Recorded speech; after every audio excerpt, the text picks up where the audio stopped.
All right, welcome back to another SLG Meetup. I hope everybody's doing fantastic today. Your host Alvaro to bring you another interesting guest here on our series for the SLG Meetups, where we connect some of the most interesting people in the luxury space.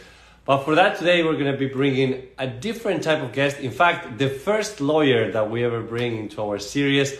And his name is Andrew Rossow, and aside from being a lawyer, he also is the CEO of AR Media.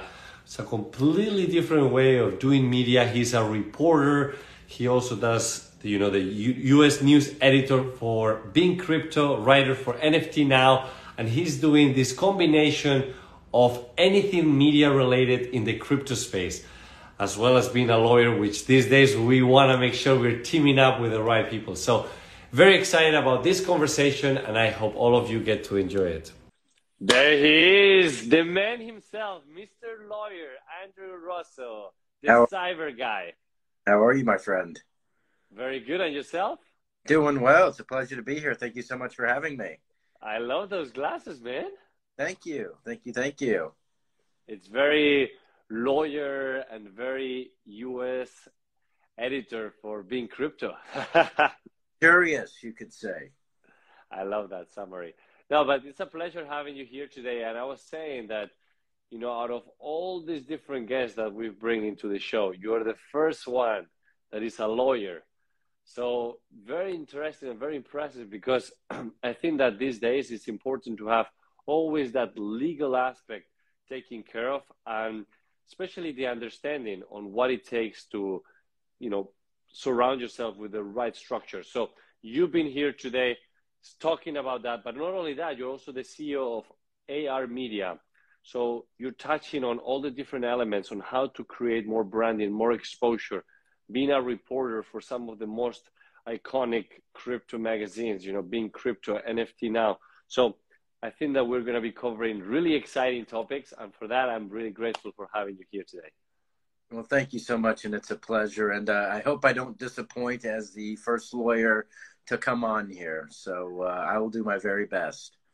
Well, I gotta tell you something. You will never disappoint anybody, because you're probably one of the most polite people I've ever met. So thank you very, very much. That's always very pleasant to hear. But no, let's get started with yourself. Like, who are you? And, when I see your handle, Cyber Guy, tell us a little bit about your story and what it is that you're doing today. Sure. So I'm 32 years old, but my media career took off when I was 26, back in 2016. Having grown up with the birth of the internet, the birth of music streaming, piracy, intellectual property, I was always fascinated by technology and computers, and seeing how far you could push tech until it broke without necessarily landing in prison. So, the file sharing, the torrenting, right? In order to understand what file sharing was, what the effect was on different industries, I was in it for a while, right? It was just the thing to do. But over time, my drive to torrent, stream, and take turned into an appreciation for what these artists, what these creatives were doing. I apologize for the annoying baby cat. No, I love it. But my passion for technology grew, and it led me down a path towards law, of helping to protect innovation, to better understand creativity and how that works today. And I've been practicing law now for about 5 years. Spent about 3 of those years in criminal defense, addressing the opioid epidemic out in Ohio. Fentanyl is a huge, huge problem out in the Midwest. And at the same time, understanding how technology would come into play. And when Pokemon Go first came out for the smartphone back in 2016. I remember that. It's nostalgic for somebody like me and my generation, because we grew up with it, right? We grew up with that kind of entertainment. And while it was nostalgic, it was also very scary and landmark in a lot of ways for what intellectual property meant, what personal injury meant, but also what this future of gaming brought to the everyday entrepreneur and business. So a paper of mine that I had written during the first week of the game's launch ended up going viral in the legal community, which threw me into the world of media completely Huh. simply because a judge I had a case in front of for a client, his son wrote for the Huffington Post. And it opened up the doors to me being able to join as a legal contributor at the time at 26 years old to then start writing for Forbes Money and Markets, which you now know as Forbes Crypto. It rebranded very early on. Mm-hmm. Fell in love with writing. I fell in love with educating, but I did not want to give up my background as a lawyer. I went to law school for 3 painful years. I studied bar exam 3 or 4 extra painful months. So my dilemma was, how could I be both a respected attorney in my field, but also be a respected writer, reporter, journalist that did not cross the boundaries of ethical violations, privacy violations, and no offense, did not want to be a TMZ. And here we Well, are today, and I've found to do it all, and I'm blessed. that's a great combination, you know, and I believe that these days everybody kind of gets into whatever space it is, especially in media, and they don't understand the legality behind it. So obviously you coming up with the background on becoming a lawyer, all that information that you've acquired and practicing law has helped you not only build a successful business like AR Media, but also create an infrastructure that whatever it is that you're doing, it's always going to be backed up in a nice way. Because sometimes, you know, we do things and all of a sudden, what surprise, we're we're doing something that is not ethically or legally correct. It keeps you grounded, and it certainly keeps me grounded. You know, as we've talked about before, my law license follows me everywhere, whether I'm writing, whether I'm consulting, whether I'm teaching or practicing. It just follows me everywhere I go as an incentive to make sure that everything that I do is always by the book, and the advice and the relationships I build are always by the books, as it should be today, because we're in a Right. time where creativity is almost seamless and never ending, which is fantastic. But there are those out there that look to exploit ignorance and the Right. of a new space, which we've started to see. And it's good Totally. you can trust in those capacities. So there's a lot of people these days, they don't even know what to trust anymore when they read a new article. And you obviously are running this media company, AR. Like, what differentiates you from any other media company? Sure. So a lot of these media companies out there have established themselves in 2 ways. One, in a traditional public relations capacity, a traditional PR sense, as well as just trying to bring visibility to the projects they're working on. And there's nothing wrong with that. It's just the fact of, in a time where we face instances and movements where voices are silenced, people are silenced. We live in a cancel culture where narratives are often misconstrued, misunderstood. I wanted to create a mechanism or a platform for people to be heard and seen in ways that they normally wouldn't. You know, Ah, hmm. media is your big tech media, your bigger outlets that are always looking for the guys with the most money or the most amount of funding or the game-changing idea. But what about the smaller guys? What about a startup that has a great idea, that has the great potential, that still has a a willingness to be something? Why shouldn't their story be told? And what I want to do with AR Media is be a platform to help the everyday entrepreneur, the everyday project, give them a voice of, here's what we're That's doing, awesome. why it matters. Can I guarantee the success of the project? Of course not. But giving a platform for these individuals to be heard in ways where they normally aren't allowed or aren't able to have those resources. So bringing in my experience and knowledge as an attorney, but also my experience in media as both an editor, but also a writer, where I've also had to answer to editors above me and follow criteria. Being able to bring that to the table is something that you don't see very often with a lot of these traditional media companies. Hmm. No, I think that's wonderful, and it's very inspiring to see that there is companies like yourself helping the the startups and those uprising entrepreneurs to share their story, because some of the stories out there are so beautiful, but they're unheard. Like there is no platform that really helps them raise their voice, because the main media outlets, they only care about the things that are already happening, the big projects already that took place, or the big companies. So this is something that is very interesting to hear. And aside from that, I see that you are also specializing more on the Web3, blockchain, that whole new trend, right? So tell me a bit about that.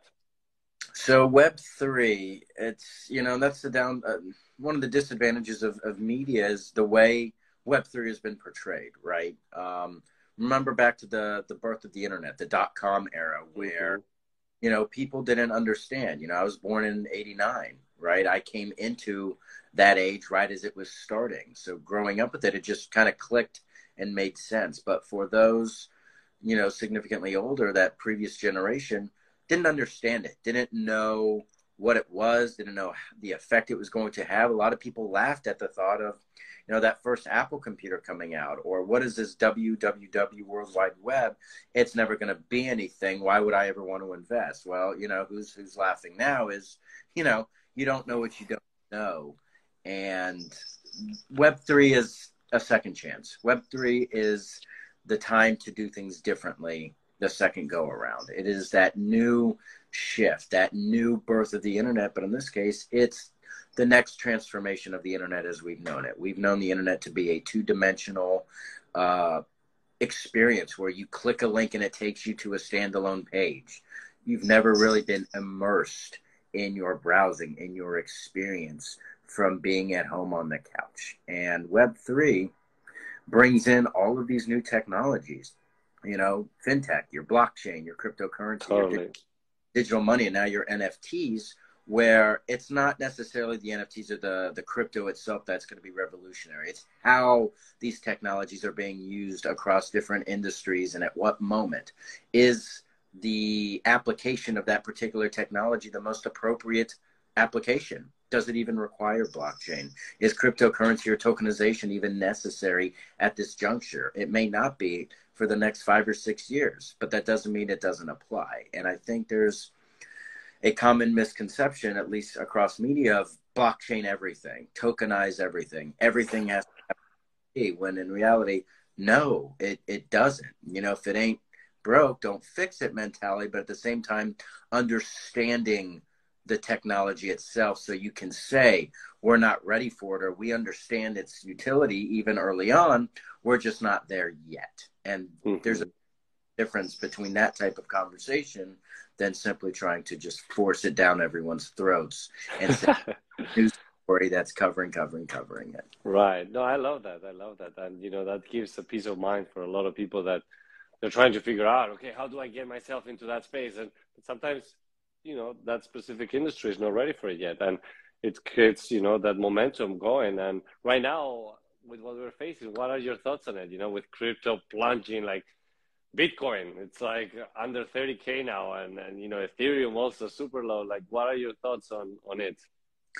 Well, that's crypto. It's the stock market, right? It's a new stock market where it's not guaranteed. And for those that are so deeply immersed in it, but equally get upset at these types of drops, they should understand that, right? They're immersed in it so much, it's going to go up and down. Just because it goes down doesn't mean it's the end of the road. Doesn't mean that the worst thing, you should pull everything out.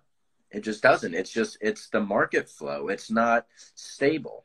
But I think having an understanding of why you would want to invest in crypto, or the why, getting to the why, rather than, well, my friends are doing it and they're making millions of dollars. I have friends that have been blessed and make that kind of money. But I also have a lot of friends that don't do that are simply just learning it. And that's okay too. It's just asking yourself the why, asking yourself, why am I doing this? What effect is it going to be for me, my business, my family, the lifestyle I want to live? And blockchain, I think, is powerful. Already we've seen it, right? The real estate industry, the intellectual property landscape across entertainment, right?